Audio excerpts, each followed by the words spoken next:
Olá, hoje nós vamos falar um pouquinho a respeito dos hidrocarbonetos ramificados. Então, definindo o que seria hidrocarboneto. Hidrocarboneto é uma função orgânica formada exclusivamente pelos elementos carbono e hidrogênio. Quer dizer, se tiver um elemento diferente, o S, o F, o N, qualquer outro elemento, o oxigênio, ele deixa de ser hidrocarboneto. Então, hidrocarboneto formado apenas por C e H. Ele será ramificado, quer dizer, ele não terá a cadeia normal, linear, quando ele tiver na sua estrutura carbonos terciários e quaternários, que são aqueles ligados a outros 3 átomos de carbono, ou no caso de quaternários, eu tenho o átomo de carbono e ao redor dele mais 4 átomos de carbono, dando uma estrutura então de ramificação. Ela deixa de ser uma cadeia em linha reta e se torna ramificada. É necessário escolher a cadeia principal, nós vamos falar adiante um pouquinho a respeito disso. E no caso dos hidrocarbonetos cíclicos, que são aqueles de cadeia fechada, é necessário acrescentar o prefixo ciclo, por exemplo, ciclobutano. Como que é feita a nomenclatura de maneira geral dos hidrocarbonetos? A nomenclatura ela é dividida em 3 partes. Primeiro, o prefixo, referente ao número de átomos de carbono na cadeia, que são 1 carbono met, 2 carbonos et, 3 prop, 4 but, 5 pent, 6 ex, 7 ept, 8 oct, 9 non, 10 dec. A parte intermediária da nomenclatura refere-se ao tipo de ligação existente entre os carbonos. Se a ligação entre carbonos for somente simples, usa-se am, uma dupla em, uma tripla in, 2 duplas de em. E o sufixo, ela se refere à função do composto orgânico. Então, eu coloquei aqui para vocês um resuminho.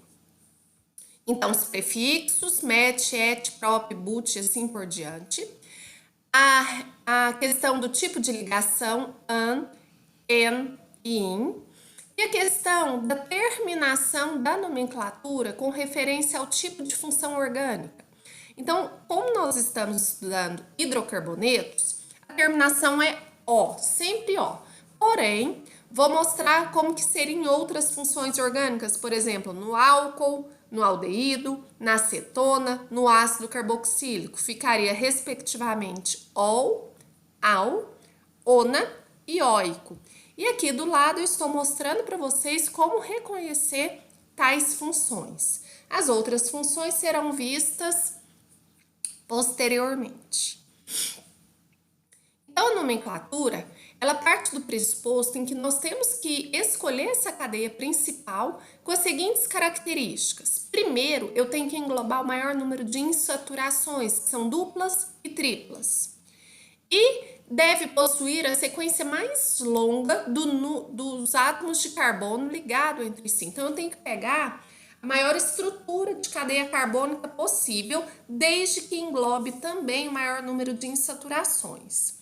Se acontecer de ficar com 2 opções de cadeia, com a mesma quantidade de carbonos, quer dizer, de 2 maneiras diferentes, eu obter a mesma quantidade dos átomos de carbono, nós devemos escolher aquela que tem maior número de ramificações, que são radicais. Então, peguei uma cadeia carbônica com 6 átomos de carbono, de uma maneira eu tenho um metil, e da outra maneira me dá um metil e um etil. Então, eu vou optar pela segunda possibilidade, que é aquela que me fornece o maior número de ramificações. Depois de escolhida a cadeia principal, nós vamos enumerá-la. Nós vamos identificá-las com números, pois será necessário indicar de qual carbono está saindo a ramificação. Então, a gente sempre enumera mais próximo da dupla ou mais próximo dos radicais, de maneira que eu obtenha a menor soma possível da numeração dos radicais. Então, Neste caso de hidrocarbonetos ramificados, que é o que nós estamos estudando, eu começo a nomenclatura dando nome às ramificações, sempre em ordem alfabética. Então, por exemplo, se eu tiver um radical etil e um metil, quem vai na frente? Vai na frente o etil, pois começa com a letra E. Depois vem o prefixo, referente ao número de carbonos, met, et, prop, but. Aqui, com relação ao tipo de ligação, an, en, in, de en ou de in. E o sufixo, que é a terminação. Nesse caso, como estamos estudando hidrocarbonetos, termina tudo com o. Então, aqui eu coloquei o primeiro exemplo. Eu tenho uma cadeia principal em linha reta, aqui 1, 2, 3, 4, 5, 6, 7, 8 carbonos. Então, eu sei que trata-se de um octano. Agora, nós temos que identificar quem é o radical. É formado por um único carbono, então é o metil. E eu tenho que enumerar e identificar onde está esse metil. Eu tenho que enumerar essa cadeia principal mais próxima de onde está o metil. Quer dizer que o meu carbono número 1 ele vai ser de trás para frente. Então, vai ficar 1, 2, 3. Então, 3 metil. Vou localizar esse metil, 3 metil. Cadeia principal, 8 carbonos, 3 metil octano. Seria essa alternativa aqui. Outro exemplo aqui. A gente vai pegar uma cadeia aqui, ó. Vamos verificar essa cadeia em linha reta, né? Normalmente é a primeira tentativa. 1, 2, 3, 4, 5, 6 carbonos. Porém, nós sabemos que a cadeia principal é formada pelo maior número de carbonos possíveis. Então, quando eu pego ela aqui de trás para frente, pegando 4 carbonos e descendo aqui, eu vou ficar com uma cadeia principal de 7 carbonos, o que me dá o epitano. No carbono aí, eu vou identificar, vou enumerar, né?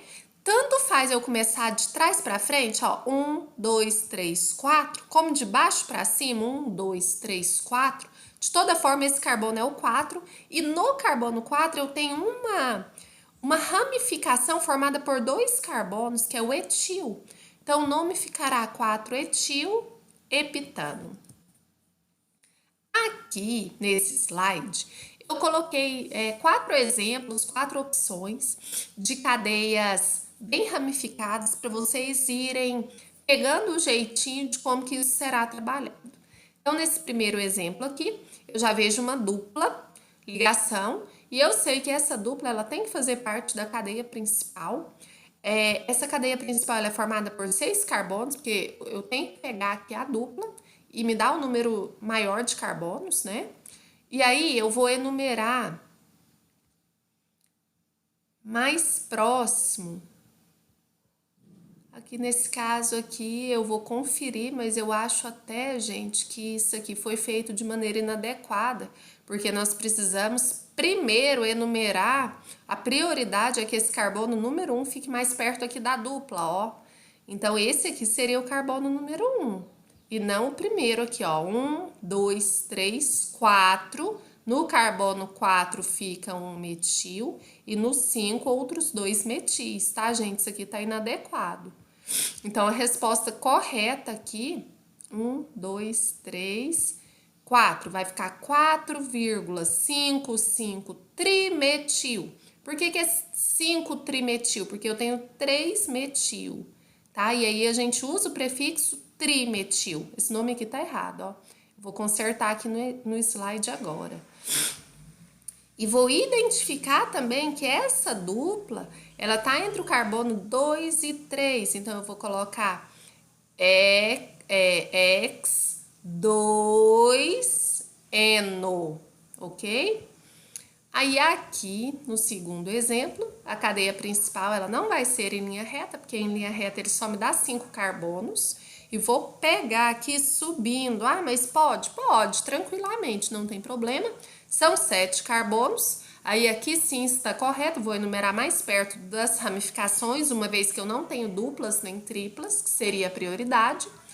E vou colocar por ordem alfabética. Então, eu tenho aqui desse lado esquerdo um metil, do lado direito eu tenho o etil vai na frente por ordem alfabética. Então, vai ficar 4-etil, 3-metil, cadeia principal é um epitano. Tá ok. Aqui no terceiro exemplo, o que nós vamos ter? Eu vou ter 7 carbonos em linha reta, mais próximo aqui das ramificações, tá ok. No carbono 2 eu tenho metil, no 3 eu tenho metil, no 5 eu tenho metil. E no 4 eu tenho propil. Então, etil e propil, o etil vai na frente, fica 2,3,5, como são 3 metis, fica trimetil, 4 propil, e a cadeia principal são 7 carbonos. Eu posso colocar emendado propil com heptano, eu posso colocar propil, hífen, heptano com H. Também seria correto. E o último exemplo desse slide aqui, cadeia principal com 6 carbonos. Vou enumerar mais perto das ramificações, onde eu vou ter 3 metis, respectivamente nos carbonos 2, 3 e 5. Então, 2,3,5, trimetil hexano. Esse aqui, nós vamos partir para a parte dos exercícios, em que vocês vão fazer e nós vamos corrigir em uma próxima aula. Aqui no primeiro, eu quero que vocês me deem o nome dos hidrocarbonetos ramificados, segundo as normas da IUPAC, que nós vimos.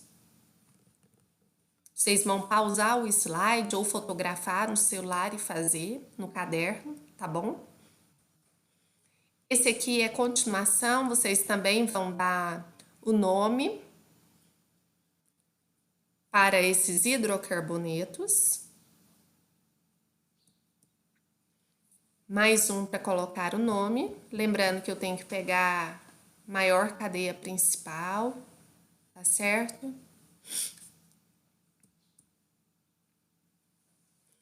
Aí aqui agora, nesse último exercício, seria o contrário. Eu dou o nome para vocês e vocês vão me dar a fórmula estrutural para a gente fazer o caminho inverso e estar treinando. Então, até a próxima. Espero que tenha clareado esse assunto aí para vocês. E logo em breve nós tiramos as dúvidas. Tchau, tchau!